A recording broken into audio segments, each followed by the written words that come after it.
I sit upon this throne of gold and misery. My flesh rots. My mind fractures into 1,000 shards. Every second is a battle against the dark. They worship me out there, beyond these walls, beyond the eternity gate. They sing hymns to my glory and burn incense to my name.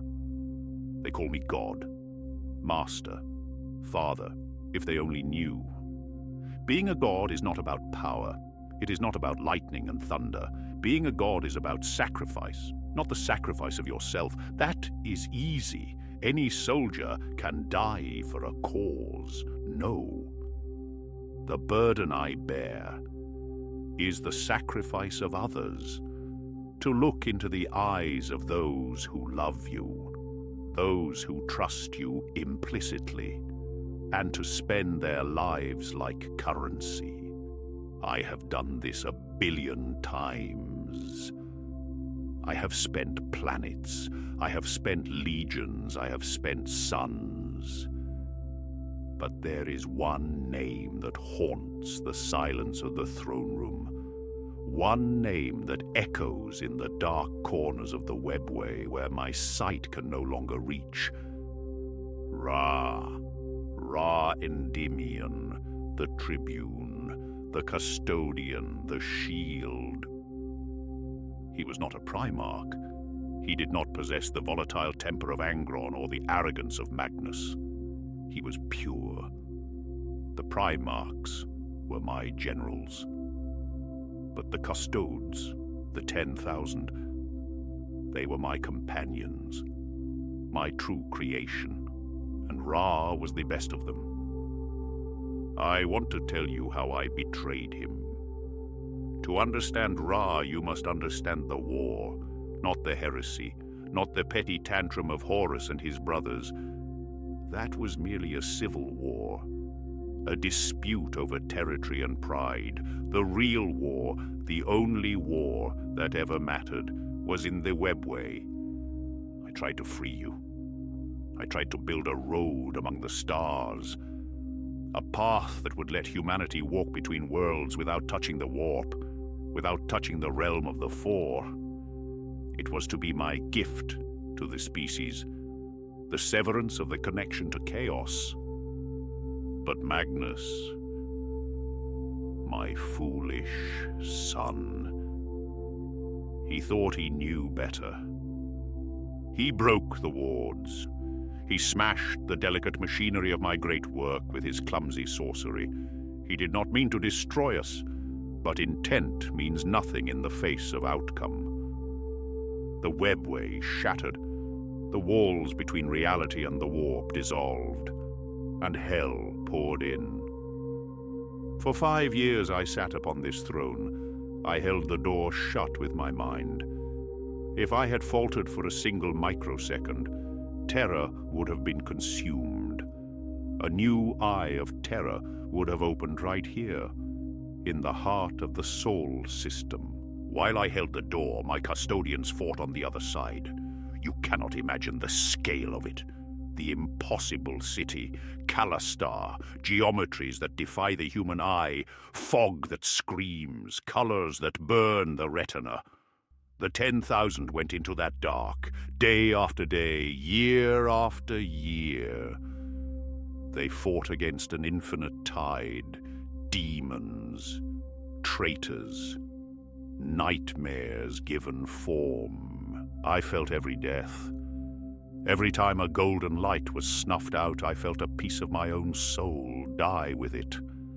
I watched my greatest creations being ground down into dust, their armor cracked, their spears broken, their bodies piled high to make barricades against the never-born. And leading them, standing amidst the gore and the madness, was Ra. He did not complain. He did not ask why. When the Primarchs face hardship, they ask, "Why have you done this to me, Father?" When a custodian faces hardship, he asks, "Where must I stand?" Ra stood where the fighting was thickest. For 5 years, I spoke to him, in dreams, in visions. Even as I struggled to hold the warp back, I pulled Ra's mind into mine. I needed him to understand. I showed him history, not the history in the books, but the truth. I showed him my childhood. I took him back to the banks of the river in ancient Anatolia, thousands of years ago. I showed him the mud, the reeds, the sun beating down on a world that was young and ignorant. I showed him the first murder. My uncle, killing my father. A stone to the head. A brother killing a brother. Ra watched it happen. He saw the blood mix with the river water. He asked me why I showed him this. Why the master of mankind would dwell on such a small ancient tragedy. I told him the truth. That murder was not just a death. It was a birth. In the warp, thoughts become things, emotions become meat. That first act of fratricide, that first cold calculation of murder, it echoed in the immaterium. It gathered power. It fed on every betrayal that followed, every knife in the dark, every king slain by his heir. It grew. It became sentient. It became Drach'nyen, the end of empires, the echo of the first murder. This was the beast that hunted us in the Webway. It was not a demon of the four gods. It was something older, something uniquely human. It was our own sin coming back to devour us. I could not kill it. Ra asked me, "Can you destroy it, my king?" And for the first time I had to admit my limit. No. I can kill an orc. I can unmake an Eldar. I can banish a bloodthirster, but I cannot kill Drach'nyen, because Drach'nyen is us. You cannot kill the concept of murder by using violence. Violence only feeds it. Ra understood. He looked at me in that vision, standing by the ancient river. He did not judge me for my weakness. He did not despair. He simply prepared himself for what had to be done. The war was lost. We had to retreat. We had to abandon the Webway. The dream was dead. But Drach'nyen remained. It had taken the form of a sword, a jagged pitch-black blade that drank the light. If that demon reached Terra, if it reached me while I was on the throne, it would be the end. It was destined to kill me.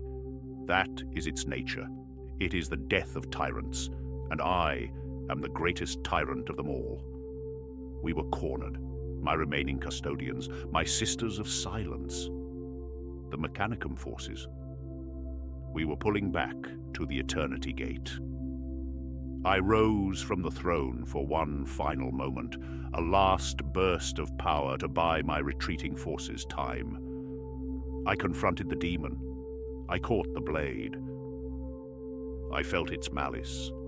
It screamed with the voices of 1 billion murdered kings. It bit into my soul. I realized then that there was no prison strong enough to hold it.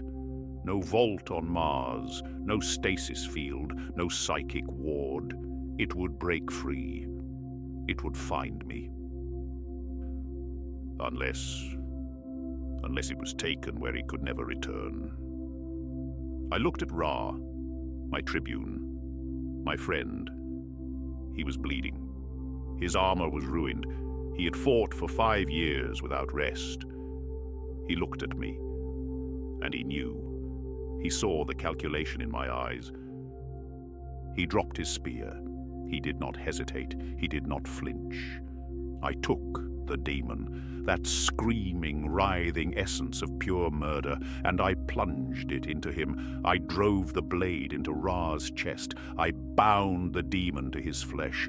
I used his body as the scabbard. I felt his soul scream. Imagine the pain. To be pure. To be a creature of absolute loyalty and light. And then to have a creature of absolute filth forced into your very being. It is like swallowing a star made of rot. He fell to his knees. He convulsed. The gold of his armor turned black where the corruption touched it. But he did not break. He looked up at me. His eyes were burning, not with anger, but with duty. The gate was closing. The forces of chaos were swarming. I stood over him. This was the moment, the price of the future. If he stayed on Terra, the demon would eventually consume him and emerge. He had to go. He had to go where no map exists, where time has no meaning. I gave him the order, the hardest words I've ever spoken. Run. I told him to run. Run, Ra. Run into the shadows, run into the deep Webway, run where the light of the Astronomicon cannot reach you. Run, and do not stop. For as long as you draw breath, keep the demon running. He stood up. He was shaking. The monster inside him was thrashing, trying to claw its way out, but his will was iron. He turned his back on me. He turned his back on Terra. He turned his back on the only home he had ever known. And he ran. I watched him disappear into the mist. A solitary golden figure sprinting into the infinite dark, surrounded by monsters, alone. I sealed the gate behind him. I locked the door. I sat back down upon this throne, and the pain began again. That was 10,000 years ago. Or was it yesterday? Time means nothing to me now. But I remember him. I wonder if he's still running. Is he still out there? In the impossible twisting paths of the broken Webway? Is he fighting still? Has the demon consumed him? Or has his loyalty proven stronger than the end of empires? Sometimes when the warp storms are quiet, when the screams of the sacrifices die down for a moment, I listen. I cast my mind out into the dark, and I hope I do not hear silence. Because if Ra Endymion stops running, then the end is coming for us all. My son, my friend, forgive me.